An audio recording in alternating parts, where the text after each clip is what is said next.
Quartararo. Beautifully done. Fabio Quartararo makes it 2 out of 2. Outstanding from the Yamaha man. Quartararo's got a problem. There's nothing the Frenchman can do. Serious, serious pain. As Quartararo comes across the line to take the championship lead. Absolutely fantastic. Brilliant breakaway from Zarco. Blasts them in Italy.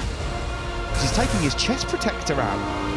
Oh, he's through though now. The Frenchman wins the Dutch TT here in Netherlands. Fabio Quartararo was brilliant. Now, Quartararo is the British Grand Prix winner. Here comes Quartararo then. The Frenchman is onto the podium. Well done to Fabio.